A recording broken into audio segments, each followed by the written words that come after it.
BR. Ambedkar Jayanti സ്വാതന്ത്ര്യത്തിന്റെയും സമത്വത്തിന്റെയും ജ്വാല. April 14 ഒരു ജന്മദിനം മാത്രമല്ല, അനീതിക്കെതിരെ പൊരുതിയ ഒരു വിപ്ലവ ചിന്തയുടെ ഓർമ്മ ദിനമാണ്. മനുഷ്യന്റെ മാന്യതയ്ക്ക് വില കൽപ്പിക്കാത്ത സമൂഹത്തിൽ എല്ലാവരും ഒരുപോലെ മനുഷ്യരാണ് എന്ന സത്യം ഉയർത്തിപ്പിടിച്ച മഹാനായ ചിന്തകനാണ് അംബേദ്കർ. അദ്ദേഹത്തിന്റെ ജനനം ഒരു വ്യക്തിയുടെ ജീവിതാരംഭമല്ല, ഒരു പുതിയ സാമൂഹിക ബോധത്തിന്റെ തുടക്കമായിരുന്നു.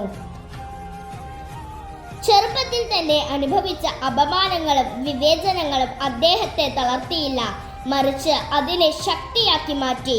വിദ്യാഭ്യാസം നേടുക, സംഘടനപ്പെടുക, സമരം ചെയ്യുക എന്ന സന്ദേശം കൊണ്ട് അദ്ദേഹം ഒരു ജനതയെ ഉണർത്തി.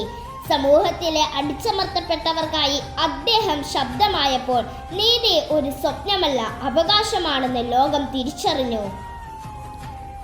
കോൺസ്റ്റിറ്റ്യൂഷൻ ഓഫ് ഇന്ത്യ എന്ന മഹത്തായ ഗ്രന്ഥത്തിന്റെ ശില്പിയായ അദ്ദേഹം ഓരോ ഭാരതീയന്റെയും അവകാശങ്ങൾ സംരക്ഷിക്കുന്ന ഒരു ശക്തമായ അടിസ്ഥാനം പണിതു. സ്വാതന്ത്ര്യം, സമത്വം, സൗഹൃദം ഈ മൂല്യങ്ങൾ ഓരോ മനുഷ്യന്റെയും ജീവിതത്തിൽ ഉറപ്പാക്കാൻ അദ്ദേഹം നൽകിയ സംഭാവന അനശ്വരമാണ്. അദ്ദേഹത്തിന്റെ പിതാവ് റാംജി മാലോജി സക്പാൽ ബ്രിട്ടീഷ് ഇന്ത്യൻ സേനയിൽ സേവനമനുഷ്ഠിച്ചിരുന്ന ഒരു അധ്യാപകനും കർശനമായ ശിക്ഷണത്തോടെയുള്ള വ്യക്തിയുമായിരുന്നു. വിദ്യാഭ്യാസത്തിന്റെ പ്രാധാന്യം മകന്റെ ജീവിതത്തിൽ അദ്ദേഹം വളരെയധികം നട്ടുവെച്ചിരുന്നു. അദ്ദേഹത്തിന്റെ മാതാവ് ഭീമാബായി സക്പാൽ സ്നേഹവും സഹനവും നിറഞ്ഞ ഒരമ്മ. ചെറുപ്പത്തിൽ തന്നെ അംബേദ്കറിന് മൂല്യങ്ങളും മാനുഷികതയും പകർന്നു നൽകിയ വ്യക്തിയാണ്.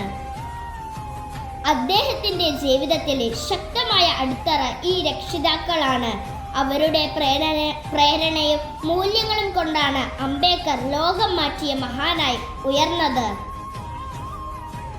അംബേദ്കർ ജയന്തി നമ്മെ ഓർമ്മിപ്പിക്കുന്നത് ഒരു കാര്യമാണ്: അനീതി കണ്ട് നിശബ്ദരാകരുത്, അവകാശങ്ങൾ നിഷേധിക്കപ്പെടുമ്പോൾ മിണ്ടാതിരിക്കരുത്. വിദ്യാഭ്യാസവും ധൈര്യവും ഉപയോഗിച്ച് സമൂഹത്തെ മാറ്റാൻ ഓരോരുത്തരും മുന്നോട്ട് വരണം. ഇത് ഒരു ആഘോഷം മാത്രമല്ല, ഒരു ഉത്തരവാദിത്തമാണ്. നമ്മുടെ ചിന്തകളിൽ സമത്വം വളർത്താൻ, നമ്മുടെ പ്രവൃത്തികളിൽ നീതി നടപ്പാക്കാൻ, അതാണ് അംബേദ്കറിന് നൽകാവുന്ന ഏറ്റവും വലിയ ആദരം.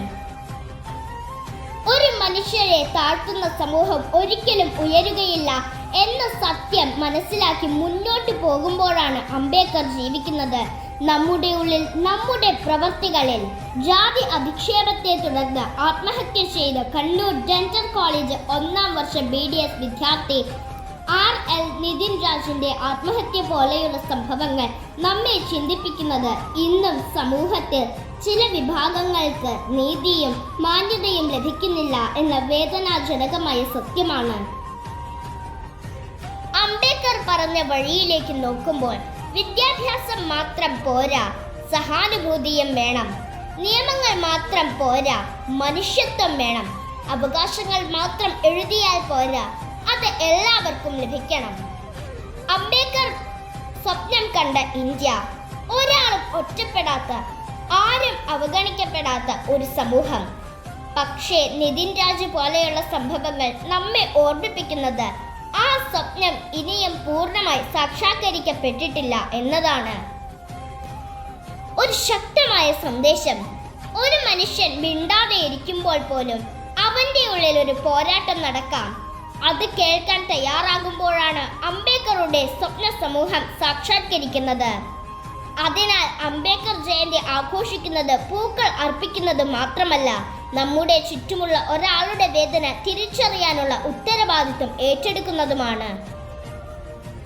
ഭാരതത്തിന്റെ ഭരണഘടനാ ശില്പിയായ ഡോക്ടർ ബി.ആർ. അംബേദ്കറിന്റെ ഉജ്ജ്വലമായ ഓർമ്മകൾക്ക് മുന്നിൽ എന്റെ ശതകോടി പ്രണാമങ്ങൾ.